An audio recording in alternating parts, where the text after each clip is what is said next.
Yola is an English-born soul singer who I've recently stumbled upon.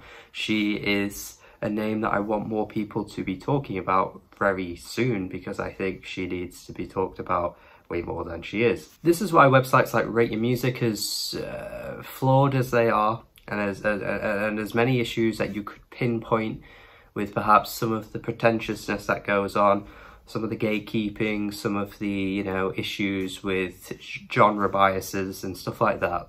For all its flaws you could talk about all day, I still think that generally it's a very good website. And if I had never, you know, delved into it the way I do, so many of the albums I talk about on this channel would never have gotten talked about. And Yola here is another example to add to that list. It's just too good at making you kind of dive into the rabbit hole, dive into the genres and the charts and the lists that are just never ending on that website, because they've been going since like the early 2000s, so their database is just massive. I don't think there'll ever be another site that touches on music with such a large database. And I think, you know, with that in mind and how much I just stumble upon so many interesting releases, I just owe it so much. I'm just eternally grateful to the website. Surprisingly, I did see this high up on the 2021 charts. Usually they opt for more experimental and obscure type of releases. There's lots of metal subgenres that chart in the charts on that website, but this was one of the standout ones because it's actually just pretty normal. Like, there's nothing really experimental or weird going on about this, and in fact, if anything, it's an incredibly accessible album that I'm surprised to see has even charted at all. Not to say that they don't like anything in that kind of, you know, pop leading genre or anything like that on the website. They certainly do, even if a lot of it is just, you know, bumming. Carly Rae Jepsen, I don't know if I should have used the word bumming really, but you get what I mean. But it's very rare to see like soul and country on the charts, and to say this combines both is weirder to see, and effectively, and in such a great way and such a tasteful way that calls back to the best days of soul, the classic era of soul music, the late 60s, 70s era of soul, the heartwarming wonder that the genre brought to us in that time period. Look, you're gonna get me on board. There are certainly other artists around that are definitely harkening back and calling back to the days of, you know, the classic soul. We saw even on a mainstream level it happened with Childish Gambino a few years ago with his Awaken My Love album, but he didn't stick to that sound for very long. But even smaller artists such as Michael Kiwanuka, who are certainly, you know, very inspired by that era. You've also got Duran Jones, who is another indie artist that is touching on that kind of stuff. The list goes on. Leon Bridges is another.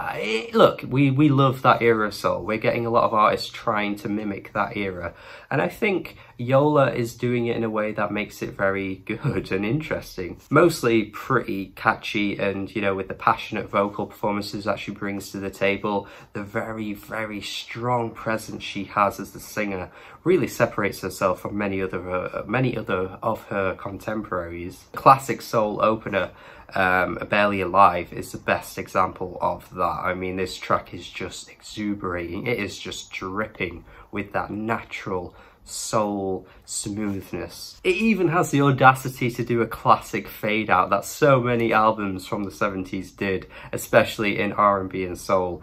Think of that Doris Duke album where literally every track doesn't have an ending, they just all fade out. And I thought it was kind of funny that she did this with this track, because I wasn't sure if it was just a bit of a tongue-in-cheek, like, haha, I'm gonna do that as well, or it was just a natural way to end the song. I couldn't quite work it out, but I did appreciate it. Dancing Away in Tears though comes next, and this track is just blissful as hell. This is just production perfection. Honestly, if you just want the waviest, washiest kind of chill soul song, please play this. This really would slip perfectly into any soul playlist if you have one of those. It is exquisite as hell. It reminds me of like Diana Ross of the Supremes combined with like Donna Summer. There's just something about this track that just feels so special to me. I really do feel like this is a contender for one of the best tracks of the year that I've heard. I like the lyrics too on this one. There's something that feels quite bittersweet, but also really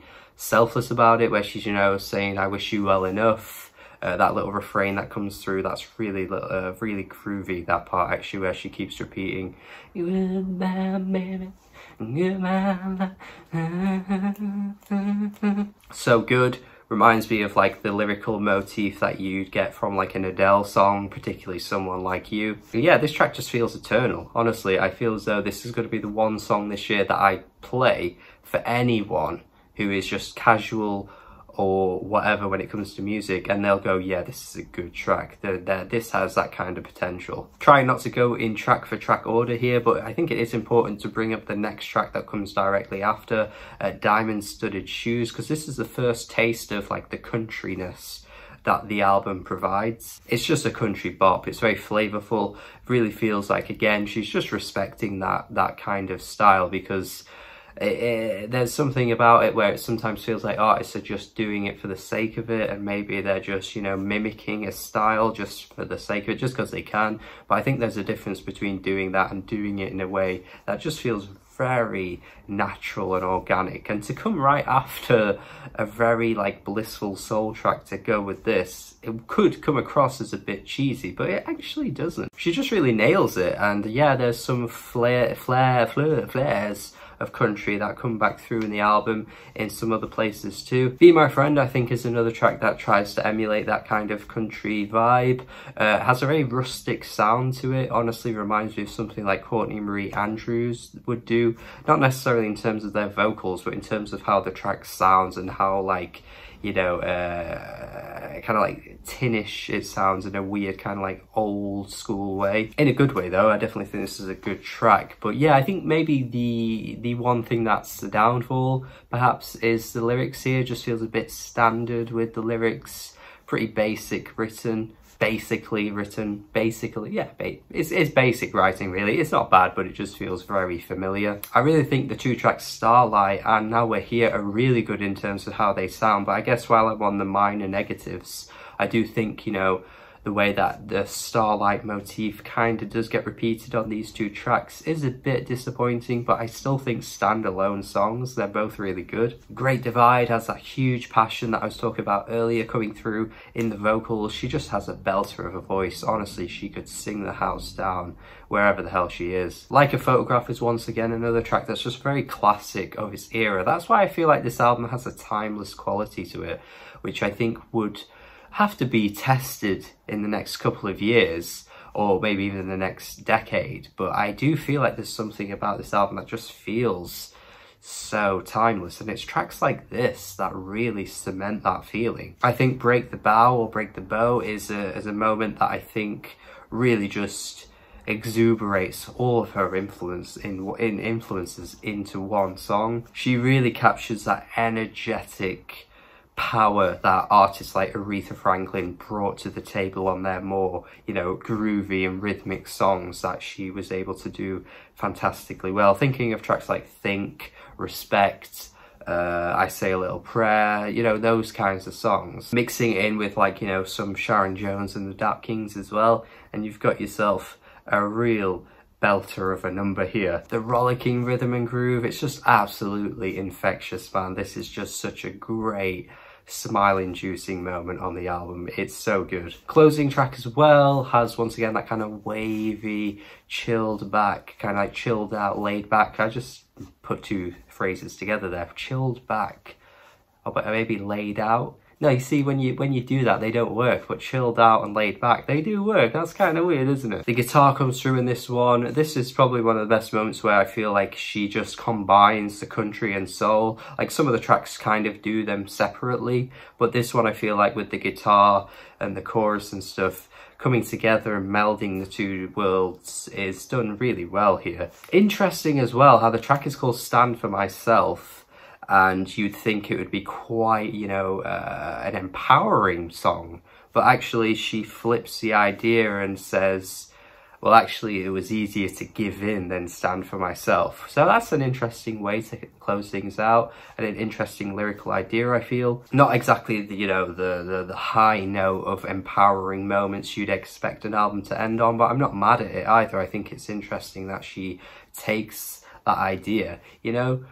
Maybe sometimes you just think, should I just give in instead of standing for myself? Who knows? Whatever the right decision is, I guess that depends on what kind of person you are. But regardless though, I do think the highlight of this album are the performances, are the instrumentals, are the fantastic combinations of country and soul, and the throwbacks to the best of those days. And while, yeah, it's not reinventing the wheel. I wouldn't go into this album expecting that, you know, a completely new, fresh take on the genre or anything like that, because you'd probably come out of it disappointed. But if you just want a really great album that just hits the spot in the moment, then I think this could be one of your favourites of the year, because it's certainly one of mine. I definitely think this is a huge highlight, you know, for 2021. It's immaculately produced. The performances, like I say, are just fantastic. The vocals really stand out as well. Yeah, 8 out of 10. 8 out of 10 from me. Easy 8 out of 10.